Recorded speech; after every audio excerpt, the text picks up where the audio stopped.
Pays, vous avez comme l'impression que c'est pas ça la priorité. Vous avez même comme l'impression que c'est un crime d'être talentueux. Vous avez comme l'impression que on s'en fout des talents. Moi, j'ai la chance, je le répète, d'être dans le think-tank des Chinois.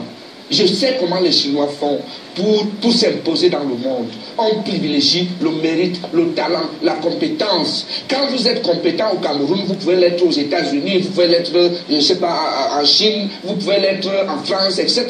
Donc il faut plutôt privilégier la compétence. Et j'ai dit, mon frère, vous ne pouvez pas savoir le gâchis des ressources humaines au Cameroun. Le gâchis des ressources humaines est tel que les vraies valeurs parfois sont mises entre parenthèses, sont marginalisées pour la simple raison que chez nous, ceux qui rentrent dans les loges, c'est généralement ceux qui se reconnaissent quelques faiblesses, quelques limites par rapport au travail personnel qu'ils auraient fait à l'école, dans l'apprentissage d'un métier.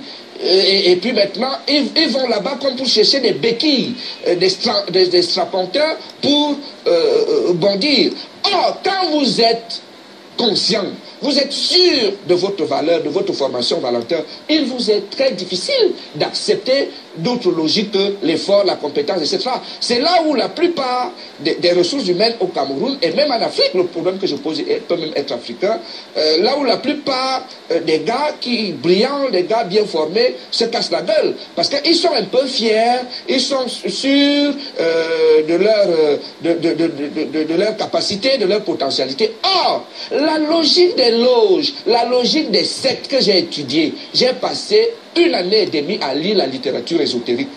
J'ai lu environ 700 ouvrages sur la Roche-Croix, environ 1000 ouvrages sur la franc-maçonnerie. Je sais de quoi il s'agit. Je connais leur charte, je connais leur devise. On ne veut pas les bras cassés là-bas. Mais malheureusement, chez nous, vous avez comme l'impression que, à la réalité, on n'aime pas les gens fiers d'eux.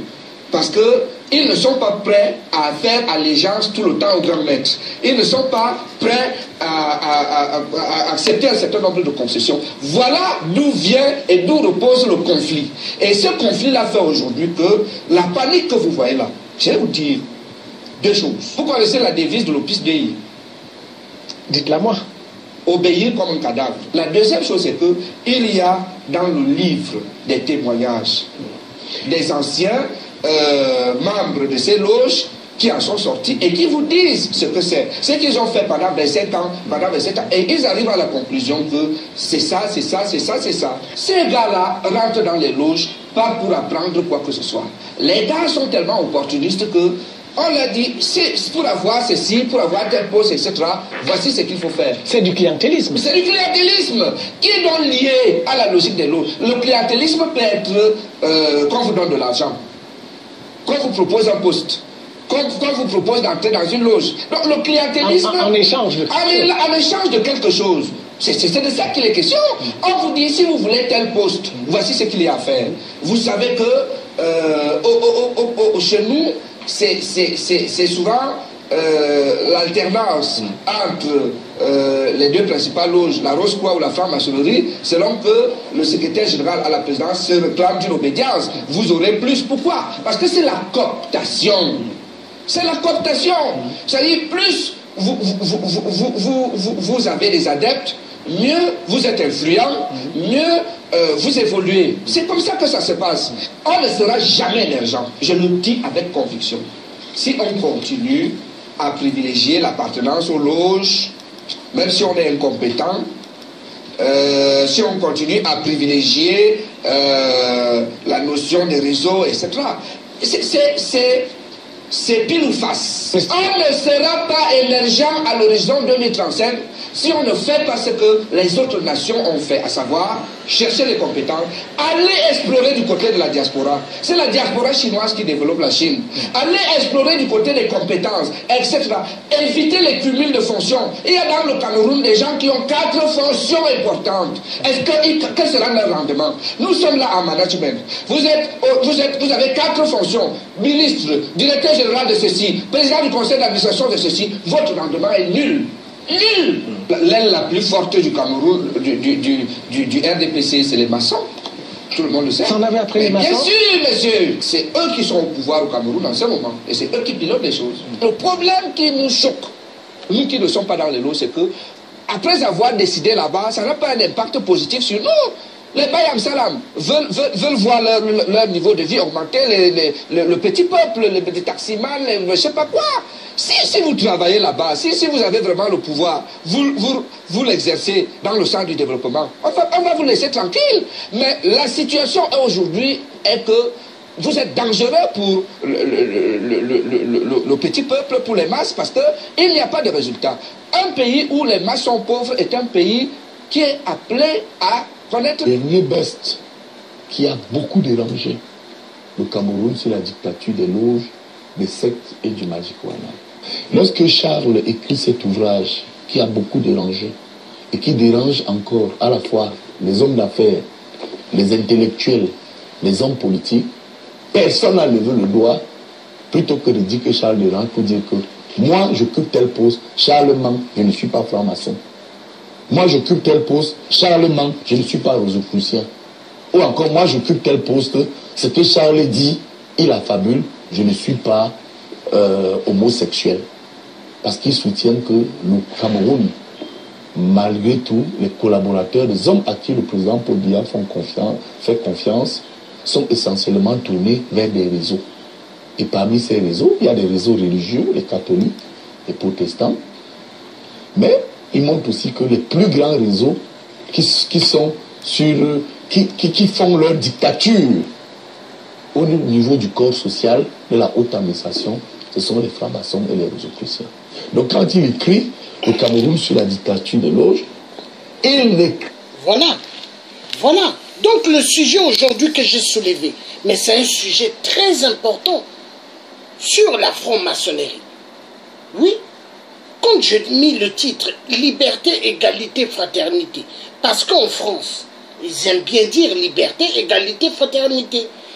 Dans tous les murs de chaque mairie, c'est ce qui est écrit, hein.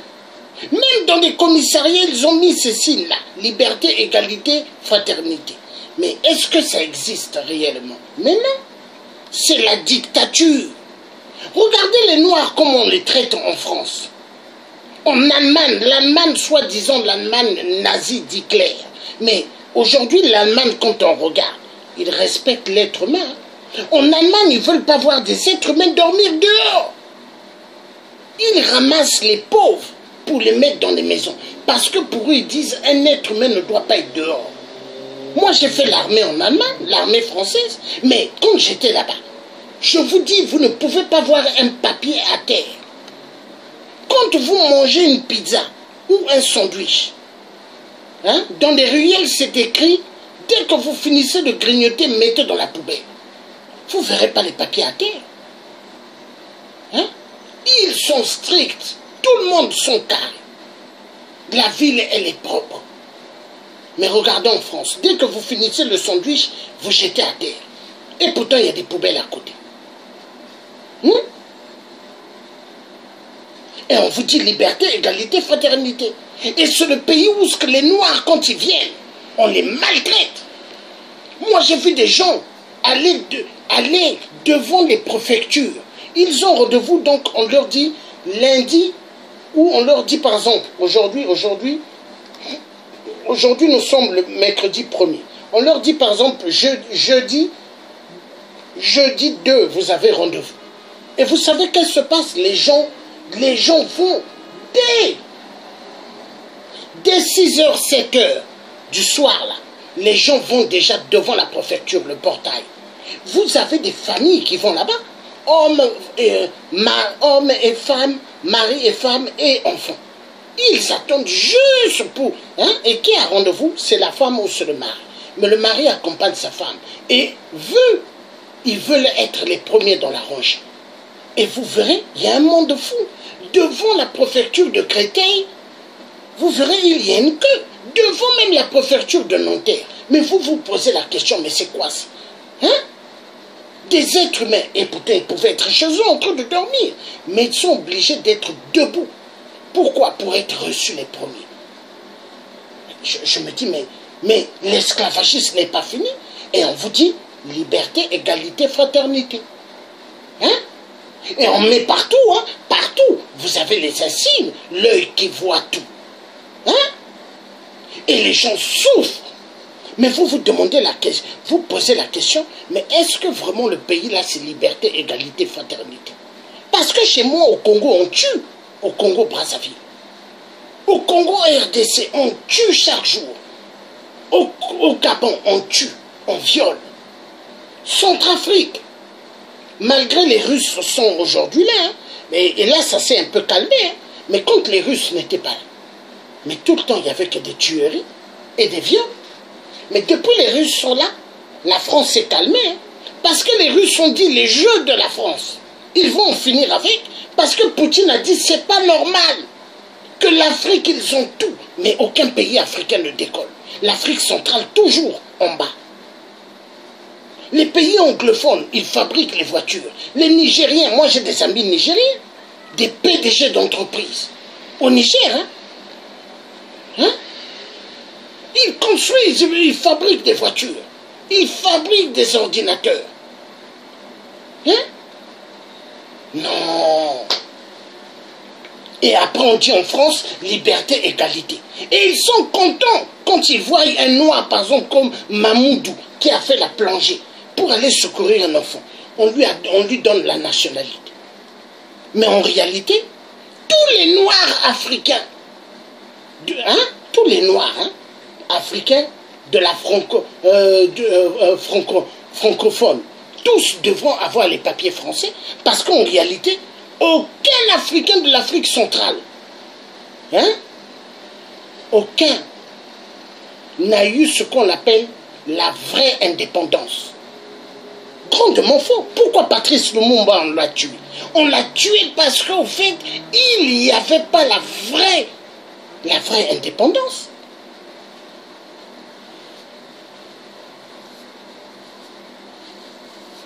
Il y a des gens, aujourd'hui vous allez entendre, ils vont vous parler de Dieu. Mais est-ce qu'une personne qui connaît Dieu, qui parle de Dieu, est-ce que la personne peut avoir peur? Peut avoir peur de venir dans un direct s'exprimer? Hein? Mais vous allez entendre, il y a des gens, ils vous parlent 24 heures de Dieu. Ils vous parlent de Dieu, ils disent des belles paroles. Mais quand il y a des sujets sur la franc-maçonnerie, des sujets clés, ils ne peuvent pas venir dans les directs. Hein? Ils ne peuvent pas.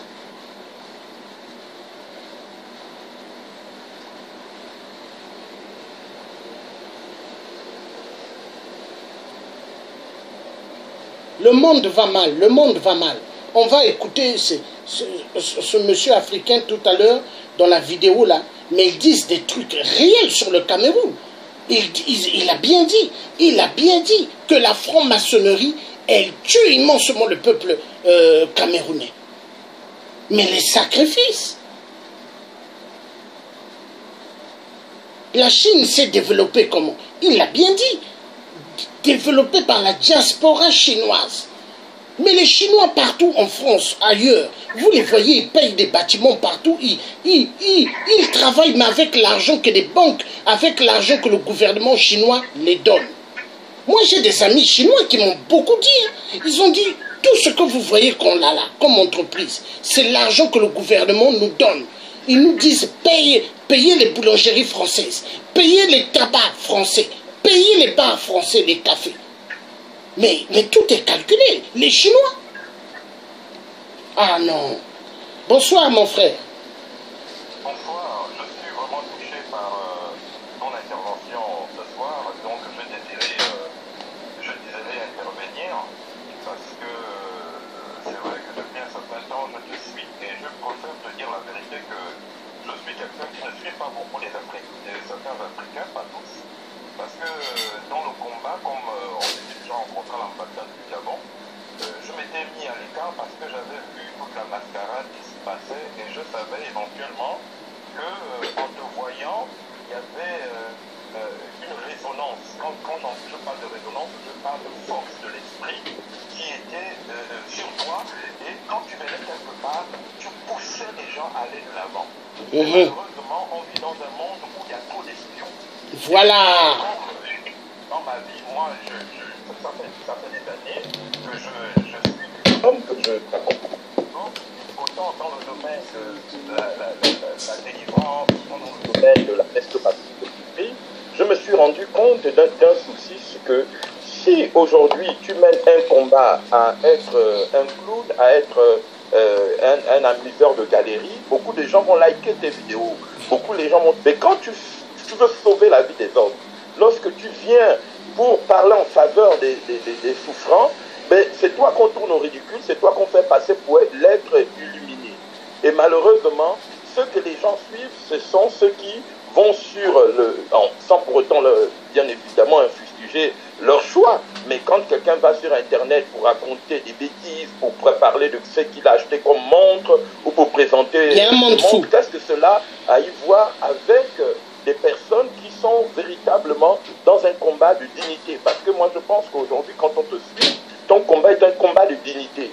C'est-à-dire que ce n'est pas un combat de Georges Passy, ce n'est pas un combat basé sur le Congo-Brazzaville ou sur le Congo-Kinshasa. C'est là où il y a la dignité humaine. Si un matin, la France, des hommes français se trouvent en difficulté, tu te lèveras pour dire, tu t'insurges, tu insupportes la maltraitance, l'abus et l'exploitation de l'homme. Parce que, de par ta vie et de par les esprits des pères qui t'accompagnent, tu fais partie de ceux-là qui sont venus sur la terre pour dire que tant qu'il y aura de l'injustice, tu vas toujours te positionner, tu seras la voix des sans-voix. Et pour ça, c'est extraordinaire. Et aujourd'hui, malheureusement, beaucoup de personnes suivent les charmeurs, suivent les diseurs d'aventure. Il suffit que quelqu'un fasse un live, lui commence à insulter un président de la République, puis il insulte un ministre, alors que c'est le ministre qui l'envoie l'insulter, qu'il envoie venir dire des choses. Pourquoi? Parce qu'il cherche à attraper des innocents. Et te voyant parler, on voit que tu n'es pas dans ce combat. Et pour beaucoup de personnes, lorsqu'ils te fréquentent, ils pensent que, en te fréquentant, ils auront l'audimat, ils auront une réputation, parce qu'ils savent ton intégrité. Mais ne sachant pas que le Dieu qui t'accompagne est toujours là pour exposer les mauvais esprits à côté de toi. Parce qu'il faut savoir que quand on fait un combat de dignité, on délivre un homme de son oppresseur. Et les oppresseurs ont un pouvoir, c'est de rendre esclaves et de rendre soumis ceux qu'ils tiennent en captivité. Alors que dans la plupart du mécanisme de fonctionnement de beaucoup de nos frères, je ne dis pas la grande partie, mais il faut quand même dire qu'ils sont nombreux, parmi ceux qui réfléchissent bien, ils aiment la danse, ils aiment le matu vu, ils aiment parler ils ont toujours, comme ils ont fait tous des grandes écoles et des grandes universités, ils ont tellement une rhétorique dans le langage qu'ils emploient des mots qu'on ne comprend pas. Ils parlent en fait comme des énarques, en fait. C'est-à-dire que quand il va parler, par exemple, d'un pays, il va te parler de la croissance à 2%, 3%, mais qu'est-ce qu'on a y voir d'une croissance en 2%, alors qu'il y a une économie réelle où les gens dans leur assiette, ils ne voient rien du tout. La vraie croissance, c'est la dignité humaine. Si un homme ne vit pas, si un homme n'est pas respecté vivant son vivant, beaucoup de gens se disent, oui, en Afrique, les Africains ne marient pas les Africaines. Mais comment veux-tu qu'un homme de 30 ans qui ne travaille pas puisse marier une femme? Et comment veux-tu qu'une Africaine puisse admirer un Africain qui n'a rien dans ses poches? Et comment veux-tu qu'un jeune homme africain qui a des capacités créatives puisse rester dans son pays alors qu'il est en pleine souffrance? Et aujourd'hui, le marché des hommes, demoiselles, paye le plus que les femmes. Aujourd'hui, il y a une concurrence en Afrique. Les hommes demoiselles, les hommes maîtresses. Hein? Aujourd'hui, tu vas au Gabon, tu vas au Congo-Brazzaville, tu vas au Cameroun, les hommes maîtresses sont en légion. On les voit, ils sont des chanteurs. D'ailleurs, la plupart des chanteurs sont les hommes maîtresses. Voyez-vous, vous ne pouvez pas avoir une grande carrière, par exemple, dans la musique en Afrique, si tu n'es pas un homme maîtresse. Si tu n'as pas un parrain qui te prend et qui te loge et qui te finance, qui finance ton album, tu n'avanceras pas. Ça ne veut pas dire qu'il n'y a pas de talent, mais il y a une grande concurrence en Afrique au niveau aujourd'hui de la prise du pouvoir de l'homme. C'est-à-dire que l'homme vole même à la femme ce qui lui est de droit naturel. Vous voyez, il y a une inversion des capacités, une inversion de valeurs. Et aujourd'hui, ce qui fait ta force, c'est de reconstituer la dignité de l'homme noir. Et ce combat, je te le dis, qu'on ne le trouve même pas dans les assemblées, parce que moi, je parcours les assemblées. Ce que tu entends dans les assemblées, c'est le PNL, tu seras riche, tu seras Voilà. important, je L'argent. vois que Dieu va te donner une voiture, je vois que Dieu va te donner de l'argent, mais quel est ce Dieu qui va te donner le CFA alors que c'est déjà une monnaie qui est maudite? Quel est ce Dieu qui va te donner une voiture alors que tu vis endetté? La plupart des personnes que tu vois qui ont les églises aujourd'hui sont les petits-enfants des hommes, comme tu l'as vu tout à l'heure en nous présentant les réseaux de la franc-maçonnerie, sont des enfants qui appartiennent, dont les familles sont francs-maçons. Et aujourd'hui, ils viennent même dans les églises être des pasteurs et ils contrôlent toujours les pauvres. Et les pauvres ne se rendent même pas compte que c'est les mêmes familles qui se cachent dans les églises. Aujourd'hui, on sait que, par exemple, un chef d'État, s'il vole l'argent, il serait difficilement pour lui de mettre son argent sur une personne qui n'a pas, par exemple, qui est une personne simple. Or, si tu mises sur ton parent qui est pasteur, tu te demandes d'acheter des bâtiments, des immeubles, à partir de ce moment-là, le jour où on t'enlève au pouvoir, lui, il continue avec toi. C'est ce système-là qui continue en Afrique. Est-ce que vous voyez? Et donc, quand tu vois, moi, je suis responsable, j'ai prêché à Paris, et je sais de quoi je parle. Quand je commençais à prêcher sur la vérité, la plus grande partie des personnes sont parties. Mais, puisque mon but n'est pas de gagner l'argent, mon but c'est de pouvoir apporter comme toi la dignité, je poursuis ce chemin. Et quoi qu'il me coûte, et je te dis que cela m'a coûté, ça m'a coûté le désaccord avec beaucoup de monde autour de moi. Pourquoi? Parce que dans ma vie, je suis un homme qui ne me laisse pas marcher par-dessus. Pourquoi? Parce que je me dis qu'il y a un moment donné dans la vie, il faut choisir son combat. Est-ce que je suis venu pour être demoiselle? Est-ce que je suis venu pour être la maîtresse d'un chef d'État? Est-ce que je suis devenu dans ma vie pour être une maîtresse parce que vous savez, dans la vie, tout le monde peut devenir riche quand il veut. Il suffit de se prostituer. Mais nous n'avons pas fait ce choix. Nous n'avons pas fait ce choix. Et quand nous ne faisons pas ce choix, on vous considère comme quelqu'un de, comment on appellerait ça, quelqu'un d'extrémiste, d'intégriste. On dit oui, tu es extrémiste, tu es intégriste, oui, tu n'es pas tolérant, voilà, tes positions sont trop à l'extrême. Mais comment voulez-vous qu'un village, un peuple et une famille puissent trouver ces hommes sages alors que ces hommes sages sont des bordels, hein? On vit dans la bordellerie. Hein? Les présidents sont des bordels, les ministres sont des bordels, les députés sont des bordels. Il n'y a plus l'image d'homme. Moi, je vois qu'aujourd'hui, quand tu parles, j'ai presque la chair de poule. Je me dis, bon, voilà, il y a peu d'hommes aujourd'hui, tu rentres dans leur maison en Afrique, ils te font asseoir, ils te donnent le conseil d'un homme. Quand ils te parlent, tu te dis que c'est une demoiselle. Si je ne prends pas mes gardes, il risquerait de me séduire. Tu as même peur qu'il continue à parler avec toi parce que tu te rends compte que non, si vous restez trop longtemps, tu vas finir avec lui. Voyez-vous, qu'il soit dans l'église, qu'il soit hors de l'église, quand ils parlent, tu vois que leur but, même quand ils prêchent l'évangile, ils séduisent, c'est des séducteurs. Tu ne vois plus la puissance de l'homme sur lequel tu paries, tu te dis voici comment les choses se passent. Voici, aujourd'hui tu nous as enseigné, tu n'es pas obligé de le faire, tu as une famille. Mais quand on te suit, on apprend à comprendre les codes, on apprend à comprendre le langage sacré, ce qui est caché derrière les symboles, mais qui, il y a aujourd'hui dans certaines familles. Personne ne sait comment les choses se passent. On te dit, va à l'école, tu es parti à l'école, tu as appris, tu as fait des diplômes. Quand tu reviens faire des diplômes, tu veux chercher du travail, on te dit, mon ami, ce n'est pas les diplômes qui font de l'homme ce qu'il est ici. Est-ce que tu es recommandable? Quand on te dit, est-ce que tu es recommandable, ça veut dire quoi? Est-ce que tu peux être une demoiselle? Est-ce que tu peux être une maîtresse de quelqu'un? C'est-à-dire, quand on te parle du parrainage, c'est être la maîtresse de quelqu'un. Est-ce que tu peux être la maîtresse de quelqu'un? Et aujourd'hui, tu vois qu'il y a une programmation, même au travers du film Black Panthers. On nous a déjà dit que les Africains vont se battre entre eux. Et là, on en veut pour preuve. Pendant que tu faisais, peut-être tu n'es pas au courant, mais pendant que tu faisais, par exemple, ton direct, il y a eu Bouba et puis d'autres qui se sont battus à Orly, des afro-descendants. Est-ce que tu vois un peu combien de fois le cerveau des hommes sont malades? C'est pourquoi je dis qu'aujourd'hui, ta mission, elle est d'abord une mission de déprogrammation. Et quoi que les gens disent, quoi que les gens fassent, il faut continuer. Pourquoi? Parce que, dans tous les cas, nous sommes arrivés à un temps où il faut que, même si nous ne faisons pas partie de la majorité, cette minorité pensante, cette minorité qui a le pouvoir de remettre de la dignité, puisse parler. Moi, je sais qu'aujourd'hui, même quand je fais mes directs, Facebook m'a bloqué mon compteur. Aujourd'hui, quand tu fais tes directs, j'ai du mal à te voir. Il faut que j'aille sur ta page pour que je sache que tu fais le direct. Parce qu'on me bloque, on bloque apparitions. Donc, on a peur de me signaler ces apparitions. Mais dans tous les cas, il y a une chose, on peut éteindre le corps, mais on n'éteint jamais l'esprit.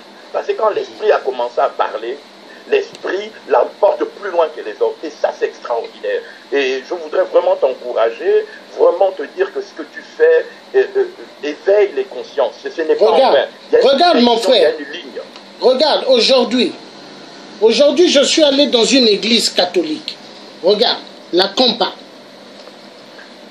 Hein? Tu as ici le signe de la compa maçonnique. Ici, là. Je ne sais pas si tu le vois. Ici, il y a un compas. Tu vois ou pas?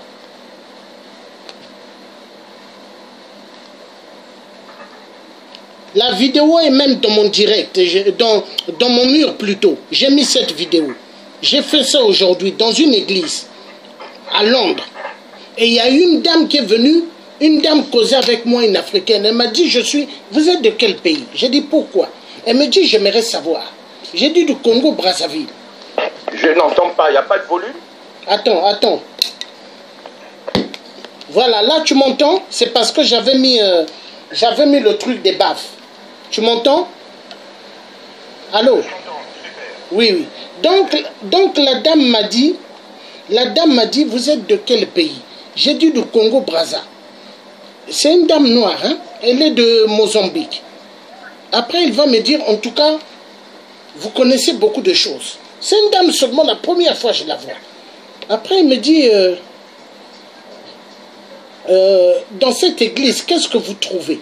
J'ai dit, dans cette église, il y a pas mal de choses qui ne sont pas vraies.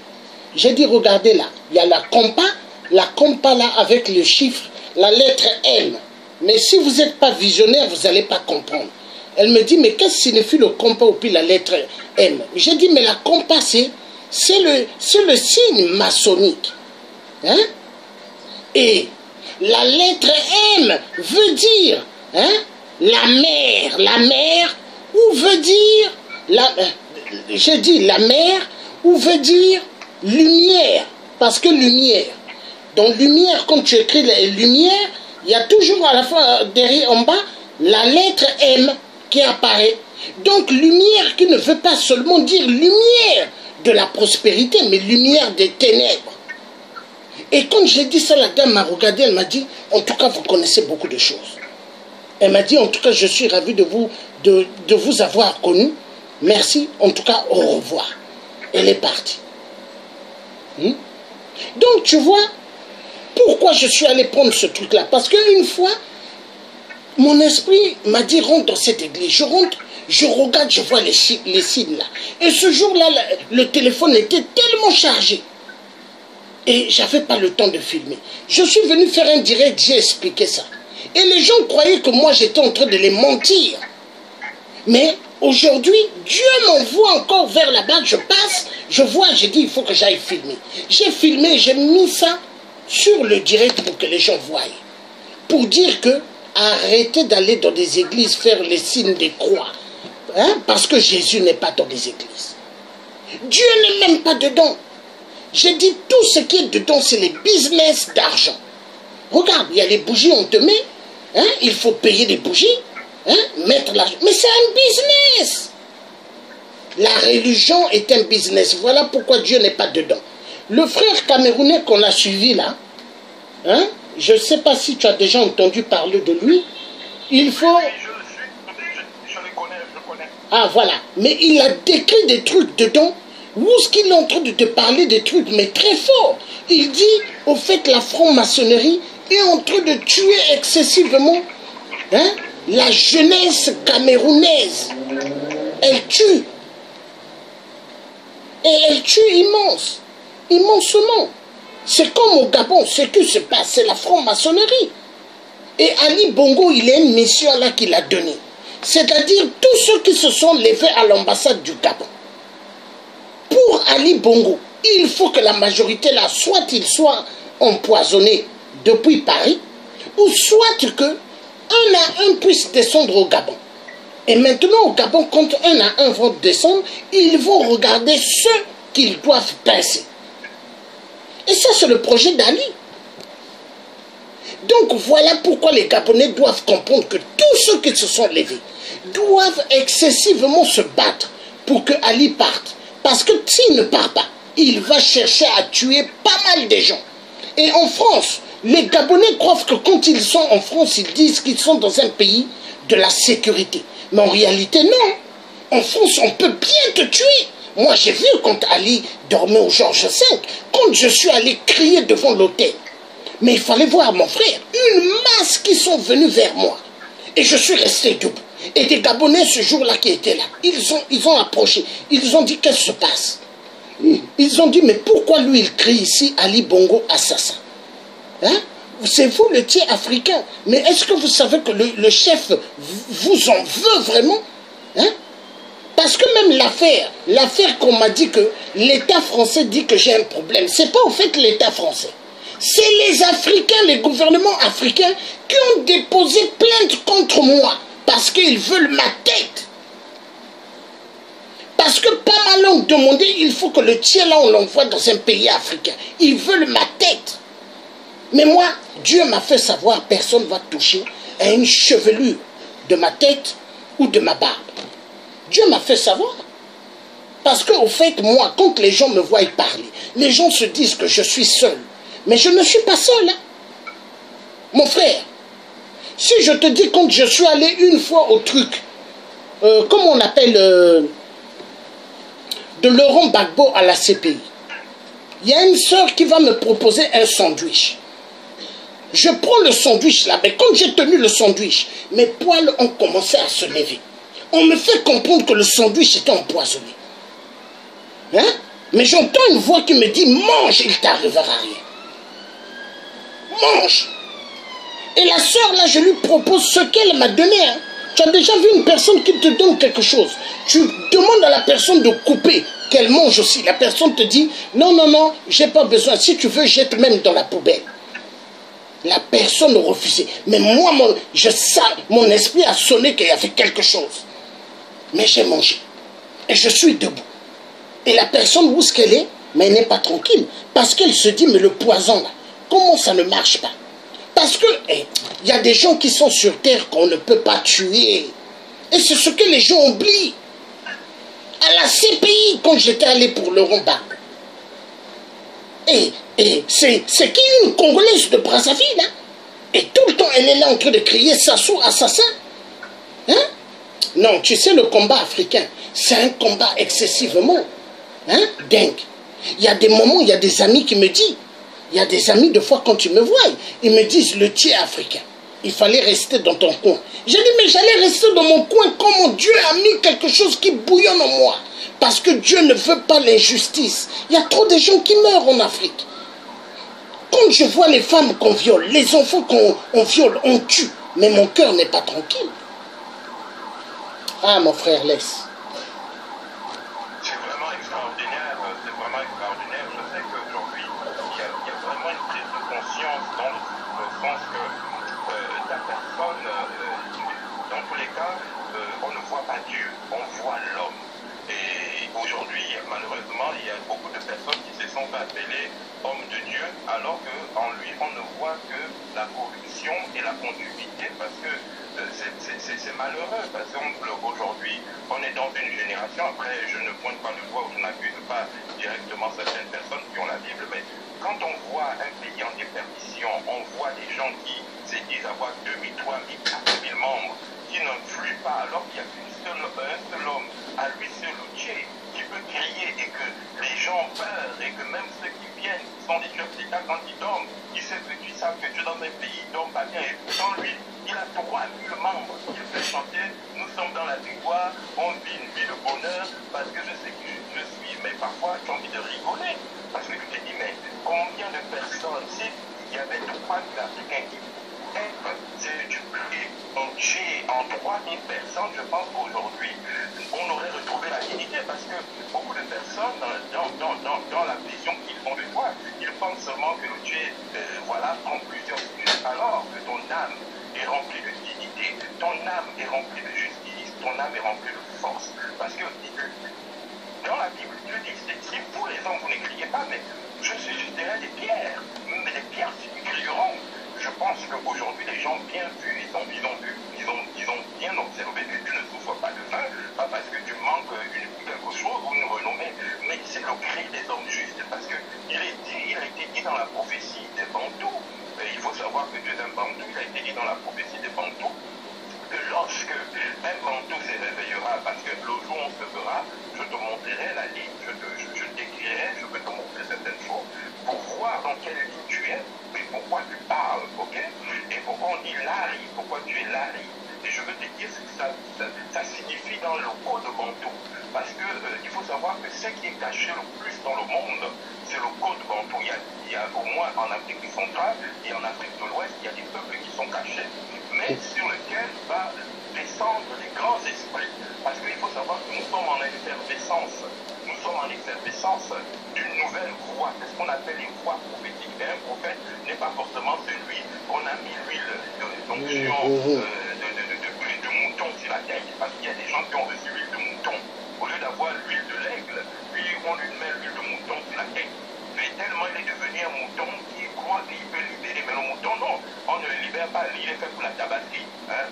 Le mouton, quand tu as reçu l'huile de mouton, ben, tu attends que ton maître aille te vendre pour te faire charcuter. Donc, il y a des personnes qui ont reçu l'huile de Dieu. Et quand on reçoit l'huile de Dieu, on appelle ça, dans la langue sacrée, l'huile c'est ce qu'on appelle le réparateur.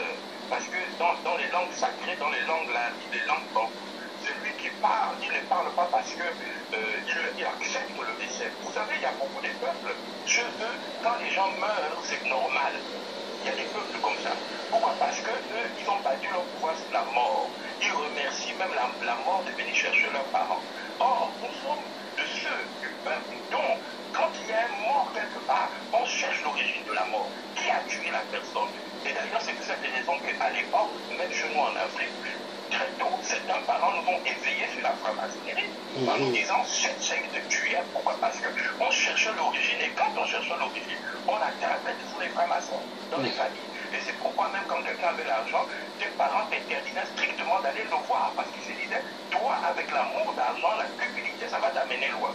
Mais malheureusement, aujourd'hui, ceux qui avaient ce regard avant-gardiste et protecteur, on les a empoisonnés, on les a éliminés. Et aujourd'hui, on reste avec des parents qui encouragent d'autres enfants à être des maîtresses. C'est grave. Mais malheureusement, aujourd'hui, il y a quand même une voix qui se fait entendre, même si par effet de bâillonnement, parce qu'on a bâillonné Laurent Gbagbo, on a bâillonné Blé Goudé, on a bâillonné, mais il y a toujours des voix qui se relèvent, il y a des voix qui se lèvent pour dire que la voix des peuples qui ont la dignité, parce qu'il faut savoir qu'il y a des personnes qui aiment la souffrance, il y a des personnes qui tolèrent que les gens soient humiliés, il y a des gens qui tolèrent qu'il y ait des morts dans leur famille pour qu'un individu quelconque achète une voiture, une Mercedes, parce qu'on prend un champagne. Alors que chez nous, ce n'est pas la mort. On ne bâtit pas notre pouvoir sur la mort. On bâtit notre pouvoir sur la dignité. Et c'est pour cette raison que nos pères avant nous... Donc, tiens, excuse-moi, il y a des gens qui disent que ce que tu dis c'est important, mais ils ne t'entendent pas. Si tu peux bien avancer devant le micro. Ok. Donc... pour qu'ils t'entendent bien. Il y a nos pères. Est-ce que là, ça va maintenant? Je suis obligé parce que peut-être mon téléphone ou c'est Facebook qui sabote ma voix, je ne sais pas. Est-ce que ça va?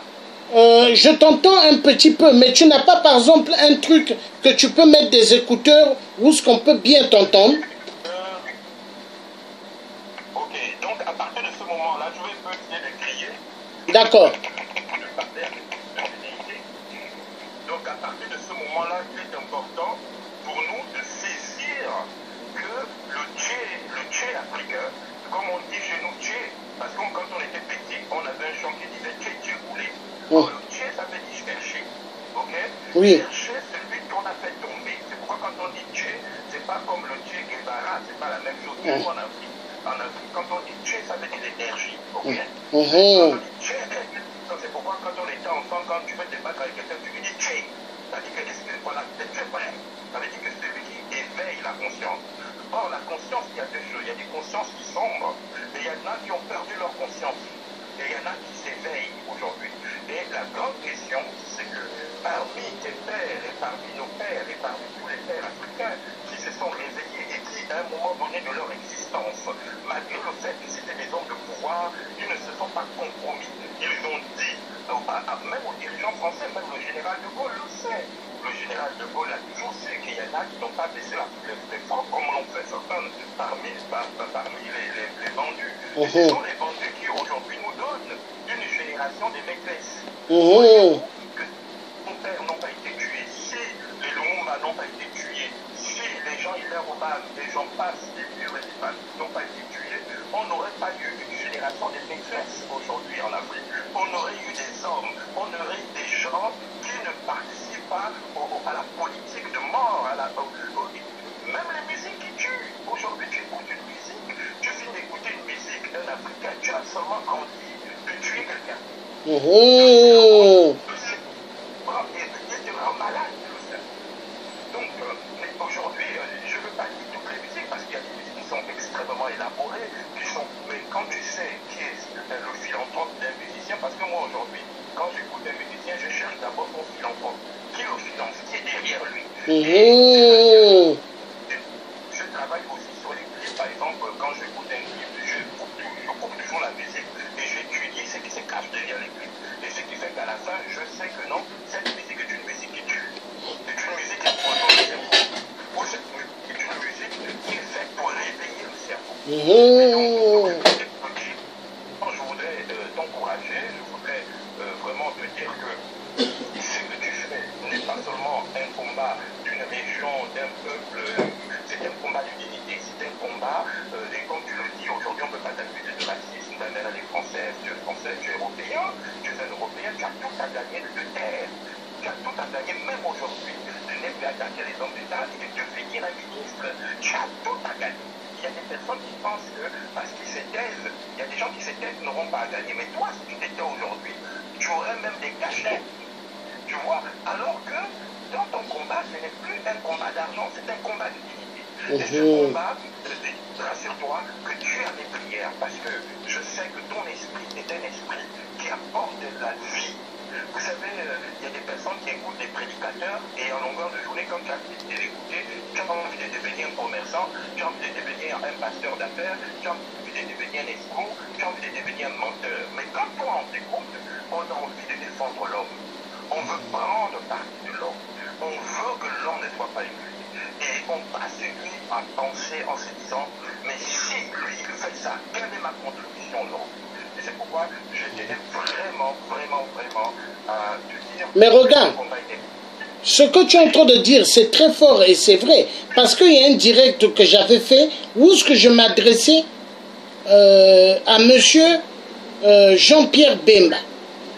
Où ce que j'étais en train de lui dire qu'il fasse excessivement attention à l'homme blanc.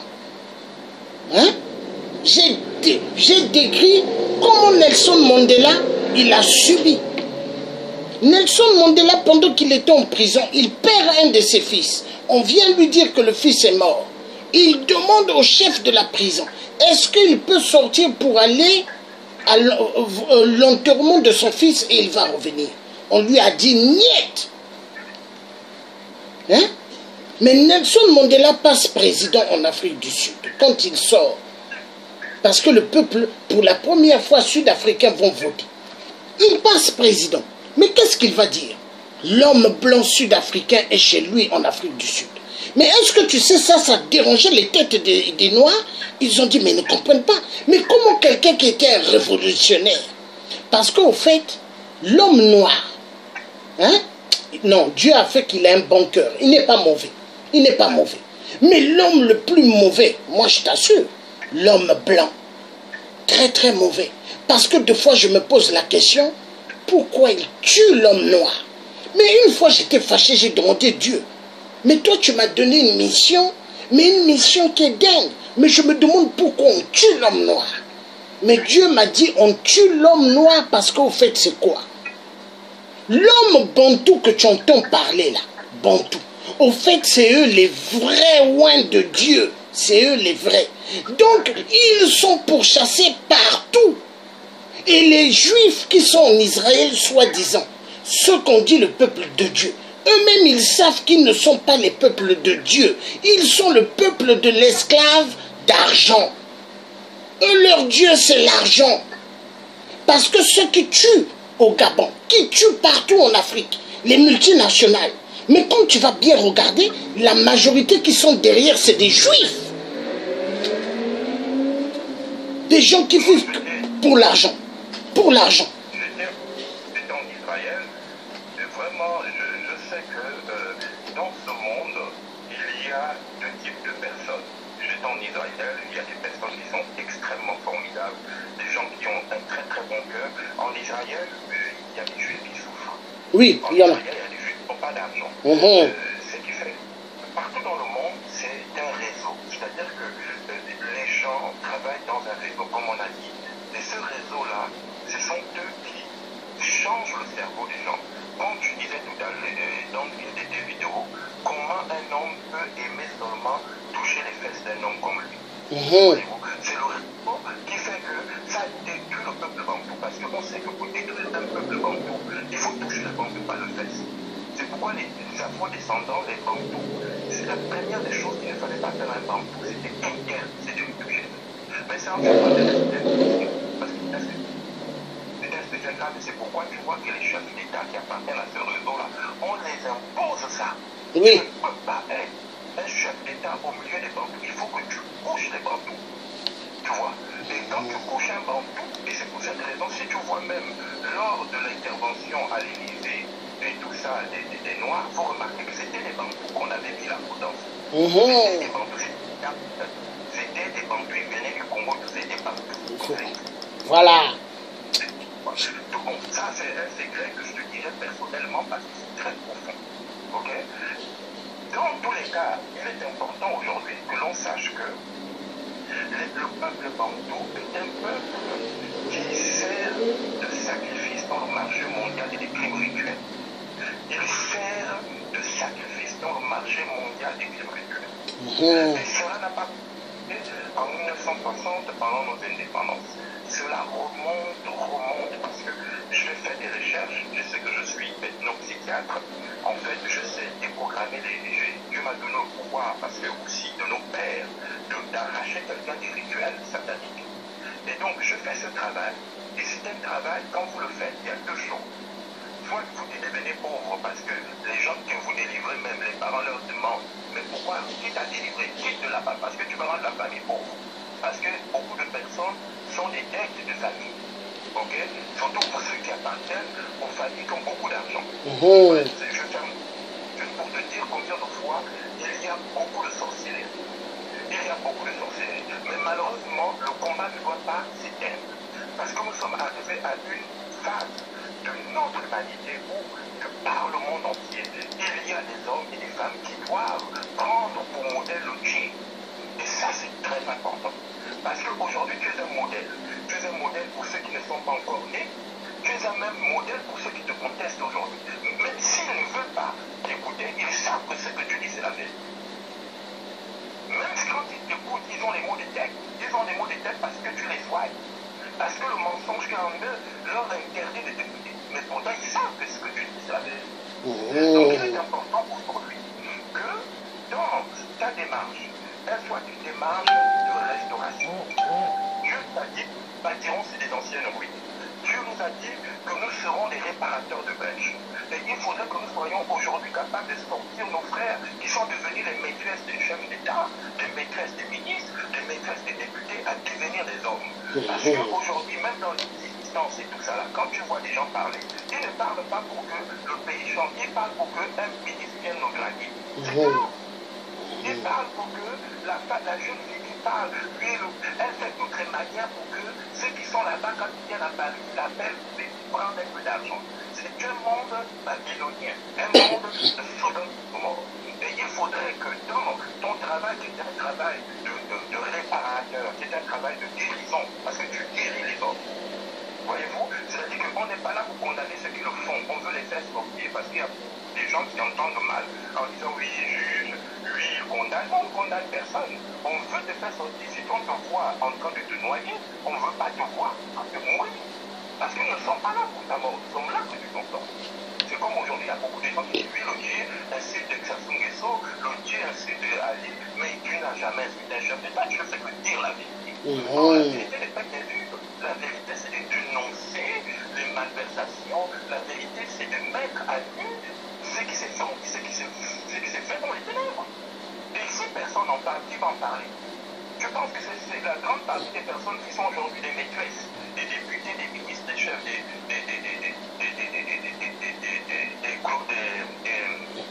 barons du système qui vont en parler. C'est eux qui vont en parler. Ils n'en parleront jamais. Parce qu'eux, ils font des directs, c'est pas être dit. Voilà pourquoi Dieu, il est même fâché. Pourquoi? Parce qu'une fois, Dieu va me faire signe, prends le drapeau congolais. Le drapeau était bien net. Hein? Dieu me dit, prends le drapeau là. Je prends. Il me dit, il faut déchirer ce drapeau. Tu vois le drapeau vert, jaune, rouge. Dieu me dit que le drapeau vert, jaune, rouge du Congo-Brazzaville, que Sassou avait pris ce drapeau et la Constitution. Il est allé dans le monde mystique avec. Il est allé enterrer où est-ce que Satan, Lucifer, il s'assoit.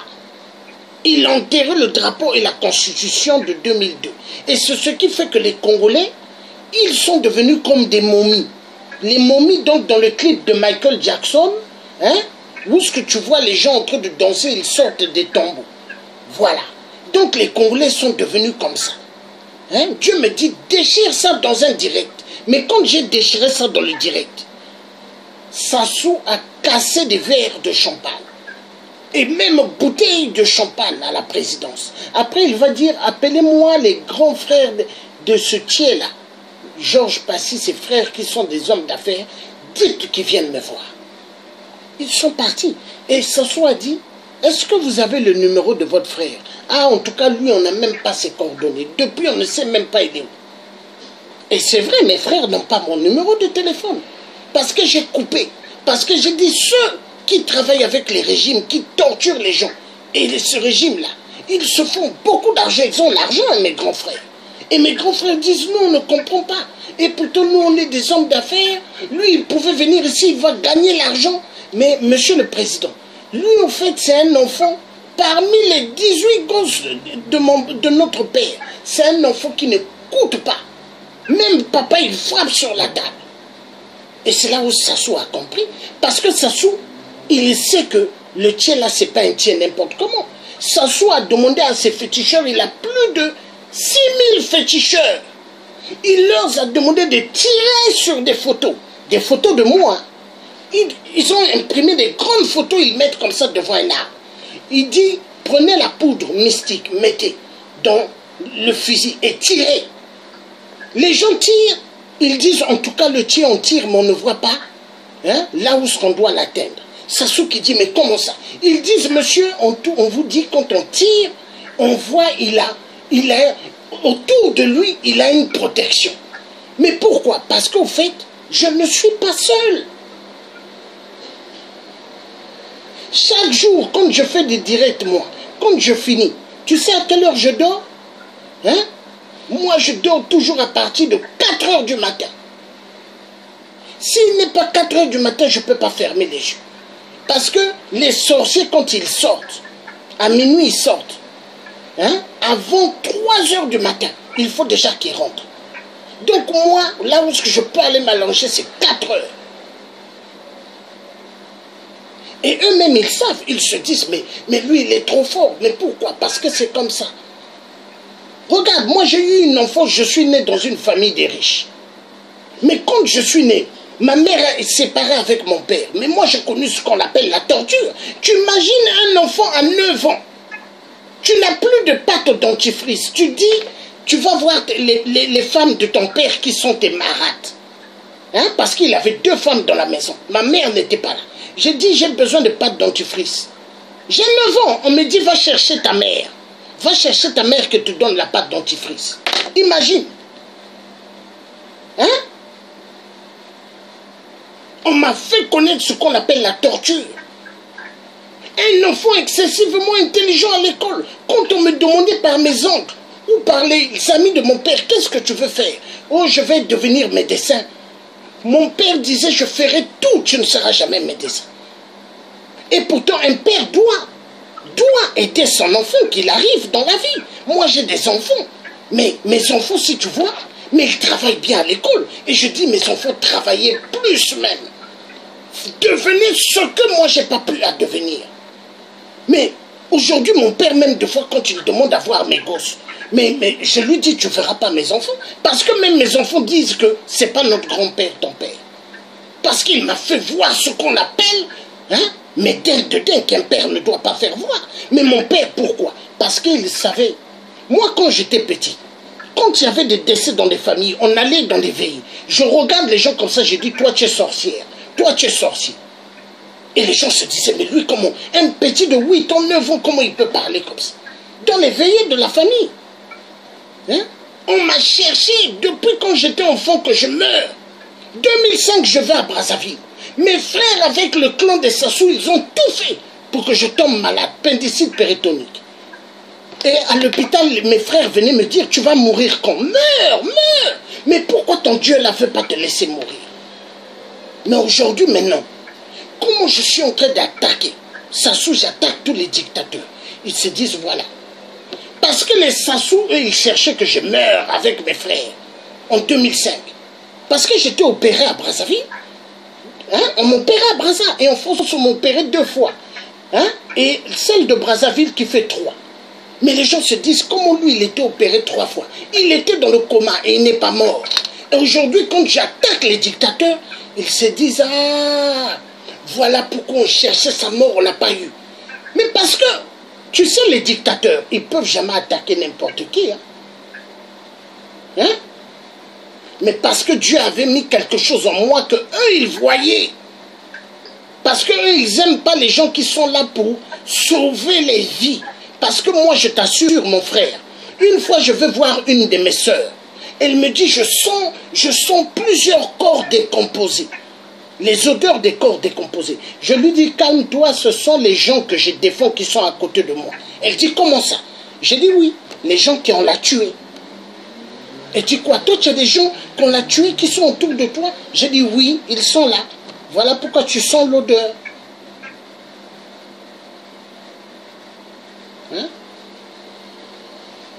Parce que Dieu a mis des dons, mon frère. Et les gens ne comprennent pas. Les gens, quand ils me voient comme ça, ils croient que c'est un tir comme ça de l'amusement. Mais non!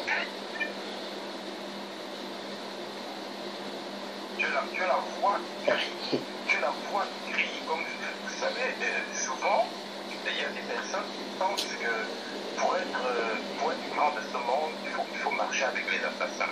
Il y a des gens comme ça, leur carte de visite n'est remplie que du nom des assassins. Et quand il te recommande, par exemple, mon frère, tu cherches un travail, quand il t'envoie vers un assassin, vers un tueur, vers quelqu'un de méchant. Aujourd'hui, tu es une voix qui redonne la force, qui redonne le courage, qui redonne envie de restaurer les chemins qui ont été détruits. Et je pense qu'aujourd'hui, pour beaucoup des activistes africains, je le crois, que tu es une image d'homme digne. Parce qu'aujourd'hui, il y a des gens qui se battent pour avoir une nomination. Ce qu'il dit n'est pas mauvais, mais il est prêt à aller manger avec celui qui tue. Et puis, un matin, pour que la lumière prenne sa place, la lumière accepte les ténèbres. Non, à un moment donné, il faut savoir ce qu'on veut dans la vie. Si on défend la vie, on est pour la vie.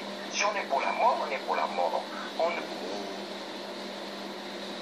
Tu as tout dit. Ah, c'est fort ce que tu as dit. Je crois que tu as un problème en ligne là-bas.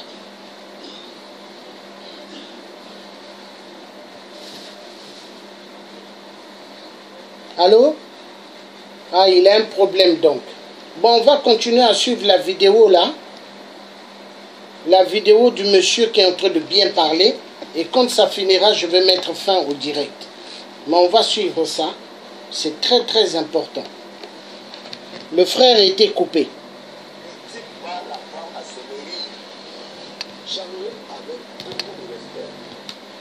Moi, pour la franc-maçonnerie et la rose croix. Mais nous estimions que ce n'était pas notre affaire. Que c'était une affaire coloniale, ou du moins, c'était une affaire des personnes qui ne recherchaient que le pouvoir. Voilà. Et dans un diagnostic expert, regardez tous ceux qui sont en prison aujourd'hui. Quand ils ne sont pas homosexuels, ils sont maçons. Regardez ce qu'ils veulent aujourd'hui renverser Paul Biya. Quand ils ne sont pas homosexuels, ils sont maçons. Est-ce que c'est ça la mission des loges? Vous voyez que là,